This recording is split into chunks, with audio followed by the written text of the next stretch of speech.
Shane, the story of the season, injury strikes just before kick-off. What do you think of the way the team stayed and stuck at it today? Yeah, it's probably like what's happened over the last 3 or 4 weeks.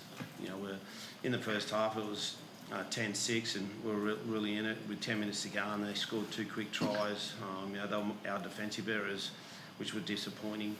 And then in the second half, we fight back to within 6 again or 8 again, and there was a 6 again on. I think it was right on the 20-minute mark of the second half.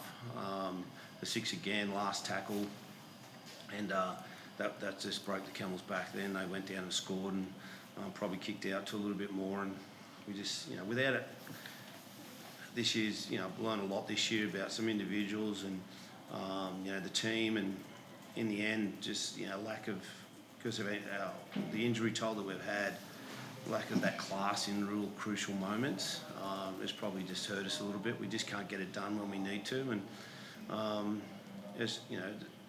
one thing we do get out of is, I heard Wayne speak about it last night. There's, some of the players have played a lot of first grade this year that probably shouldn't have or wouldn't have if we didn't have the injuries, and they'll be better for it next year. So that's, if we're going to look for one positive, that's it in the club. But also, all the time that those young boys have got on the field, is valuable. Cookie, you've played a lot of first grade. What do you take out of the first year you've had here at the Dragons? To be honest, for me personally, it's been a good move. I've really enjoyed it down here, and like Shane said, there's a lot of positives. I know we haven't got a lot of the results and a few wins short of going to the finals, but a lot of these young boys down here got great attitude, and we've exposed them to a bit of footy this year, which if we can keep everyone fit and on the park and just be a bit more classy on certain parts of our shape or during games, playing the whole 80, especially at the start of the year, I think there's real positive signs here for the Dragons. So, it's hard to say, but there's a lot of positives to take out of this year, even though where we sit. What's the one area you really want to hone in on next year, Lano? Is there one area, one position that you'd really like to see? No injuries, no one in the rehab. It'd be good. Too many in that space for us. That's hurt us, the injuries, like the 2 Couchmans. Ryan was injured round 1, Dill Egan, Hamish Stewart, and then Val been out for half the year, and Moses Sully out from a lot of time as well. That hurt us. So injuries would be one thing that I'd cross my fingers that we don't go through that. I've never had to go through this many injuries to elite. Let's be honest, we haven't got 10 Origin players. So when I do lose my classy players, it's hard. So if we can have a bit of luck in that space, will we fitter, faster and stronger again next year? I'll make sure of that, because I felt that we got to a certain level and the season come around pretty quickly, and we had to maintain what we did. But we've got Vegas next year, and as I just said to the boys there, now pre-season starts now. Connor, you've been involved in a rebuild before. You've seen enough this year that the club play finals next year? That's the plan, yeah. As I think, with Cookie and obviously Gutho's had a great year for us, and then we've got a few new boys coming. There'll be a couple more to add, hopefully in the off season, and the experience the young players have gained this year, and as I said, those injured boys back, touch of class, obviously Val and Sully, and those players consistently playing will give it a good shake. You're only worried about your own backyard, but the team you just played today, can they make it a 5-peat? And if so, why? Yeah, well, Cookie was out there. Yeah, just on the way here, I feel like they're just... none of us are in any position to sort of judge how they're going to do it. They do it better than anyone else. They've won the last 4, but from what I see tonight, they're still the same side. The new players that have come in, they just keep doing the same thing over and over again, and then when they get their chance, like Flanagan was talking about, that 6 again, they got down our end and made us pay.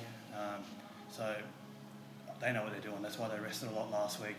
That's why they took Dill off early tonight. I think they got Warriors, I think Nate said after the game. So I think most teams, or all the teams in there, will be very nervous coming up against them, and I wouldn't be writing them off for 5. You mentioned positives to take from the season. Do you ever get caught up in the what ifs? Like a lot of the games this year were really close margins against some pretty classy teams. Like if you win a couple of those, maybe it's a different story this year. Yeah, we probably spoke about it at the start of the year, didn't we? Like Too much. The 1 point losses, we had a few of those, three 1 point losses and a couple of 2 point.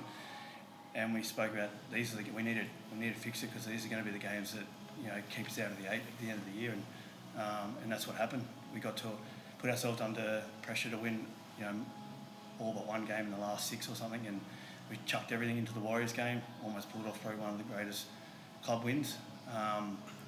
But after that, it's just been tough for the last 3 weeks. I feel like we threw a lot into that, and a lot of the young boys will get a lot of experience out of the last 3 weeks. Lana, who are you saying goodbye to in this squad, do you think, this off-season? Like, is there a number of players that won't be here from the team that was out there today? Yeah, well, obviously, Jack DeBellin is one. He's moving on. There's not too many. I'm not quite sure about Clem. He's done a really good job for us, Clem. We'll just see, work through that in the off-season. Obviously, there's a few boys that will move on from our top 30. I know Murdoch Masilla hasn't played a lot this year, but he's done a great job for the club. And had a really good career. He's played 249 Super League and NRL games. I would have loved to give him his 250th, but it just didn't work out for us. But he's been fantastic for the club. Tommy Eisenhuth, he never played a game this year. He was our man of Dragons Player of the Year last year and had a HIA in the trial, so we've missed him. He's just real tidy around the ruck. I can't think of too many others off the top of my head, Lara, but there'll definitely be a few move on. It's a bit left field. What's the plan with Lockie Ilias, Flanagan? I know he's still involved with it. Yeah, he's on contract next year. They've got a game in 20 minutes, and hopefully he plays well. As I said, we made a decision earlier in the year, and he's had his moments as well, but he's here next year. Yep. Thank you.